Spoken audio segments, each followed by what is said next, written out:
Hey, what's up everyone? In this video what I'm doing is replacing the radiator on the Jeep. We're gonna go camping in about a week, and the radiator leaks a little, and not too much, but it does start to overheat and it's causing some issues. Given that we might be taking a longer road trip than usual, I want to make sure that it's up to par. So as you can see, it's leaking in places where you see tones of white.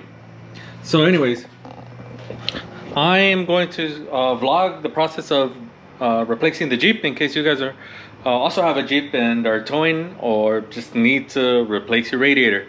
Okay, so the first thing I'm going to do is take this front piece off, and I'm going to use my tool here to remove these pieces.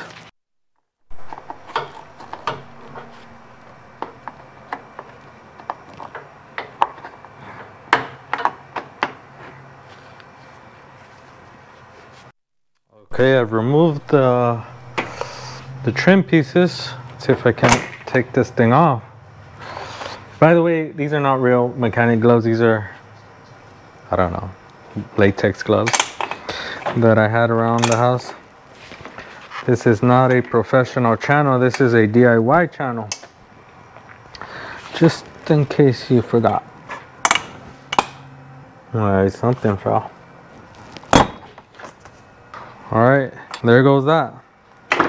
The lights are still connected, so I'm just going to disconnect those. Wow, it was not even connected properly. Alright. Just disconnected the light bulbs. Might even have to replace them. I'm not sure if they work. But anyways, this piece is off and we proceed. I'm just gonna get a flathead screwdriver and loosen up these hose clamps so that I can take off this air filter housing and get access to the radiator. So let's go.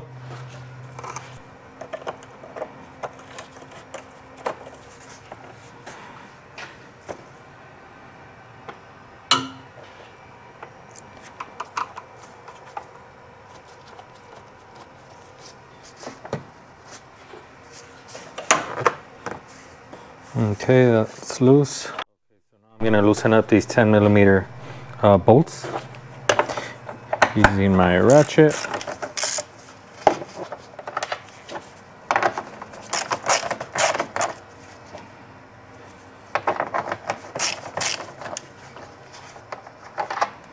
Okay, slide this off.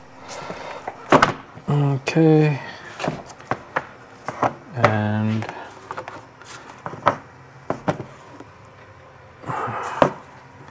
there's that. I want to remove this connector here. It's not entirely obvious how to do that. Come on. Okay. And that did it right there. And off she goes. Next, I'm going to remove this air box. Should be 2 clips.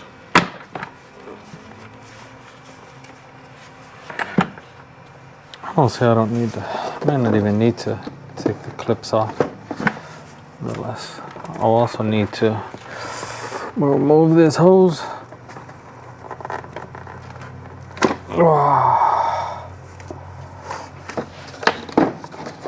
Yeah, so it was not necessary to remove the air filter. The reservoir out of here.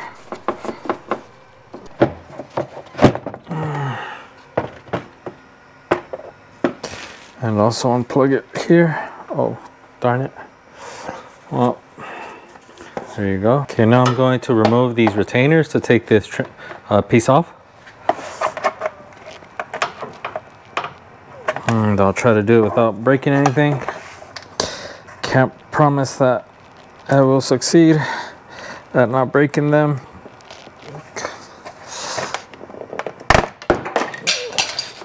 Where did it go?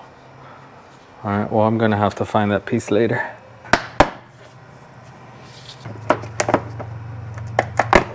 Today I'm a little better prepared to take on the rest of the job. The next thing is to remove the panel beneath the Jeep, so let's get going on that.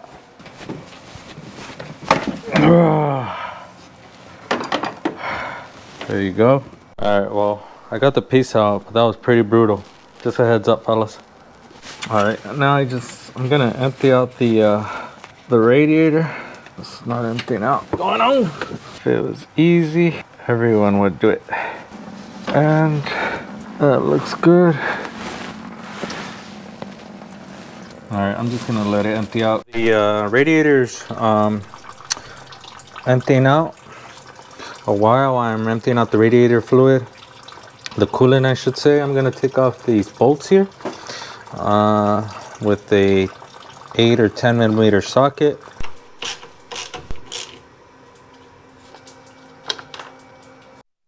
Alright, so now I'm going to try to remove this fan assembly. Before that it'd be good to remove this, which I'm not entirely sure how to do. I'm gonna disconnect this plug and remove this fan assembly. I'm just gonna ask her for permission because it appears to not want to go. There you go. Alright, now it's time to remove this radiator hose. Hopefully I don't need to go by the hose clamp tool, but if I need to, I will do so. Come on, it's just draining. Okay, now I move on to this other hose clamp.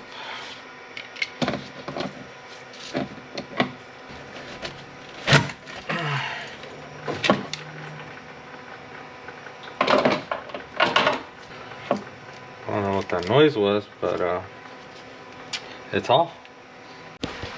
Okay, now I'm just going to take these two 10 millimeter bolts off. Make sure not to take this one. Apparently this is to the cooler line.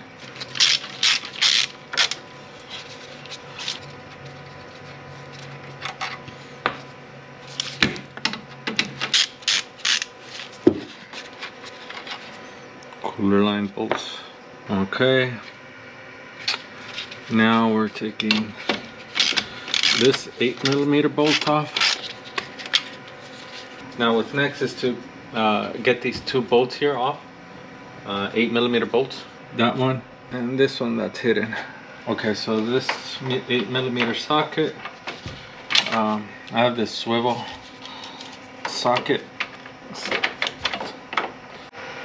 Alright, what I decided to do instead was grab this wrench and remove it this way. Quite time consuming, but it's better than potentially causing damage to the bolt.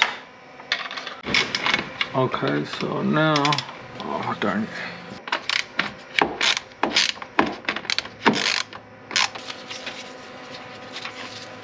Okay, so there's this bolt here on the other side. The space is quite tight. I saw some fella on YouTube struggling, and so rather than going through the same struggle, I thought I'd just get the wrench and chip at it slowly but surely. I took both bolts off. There's one more here, an 8 millimeter bolt, so now it's kind of hard to show it, but it's in there. If you look hard enough, you'll find it. Okay, now I'm just gonna get these retainers off using the trim tool.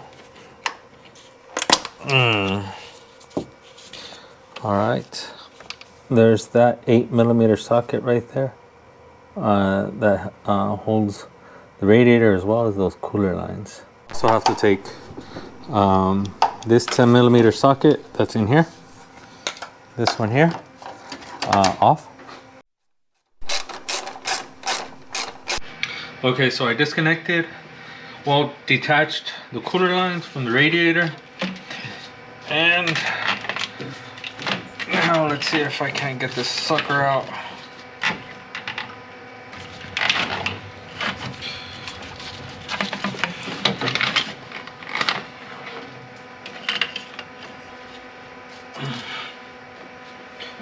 And it's off. No easy feat. Right on. I'm not going to waste any time, and I'm going to go ahead and move forward with the installation of this new radiator. It's a Durlast. I got it at AutoZone, and no comment on how well it works since I haven't used it. But if it gives me problems, do not worry. I will make sure to leave a review.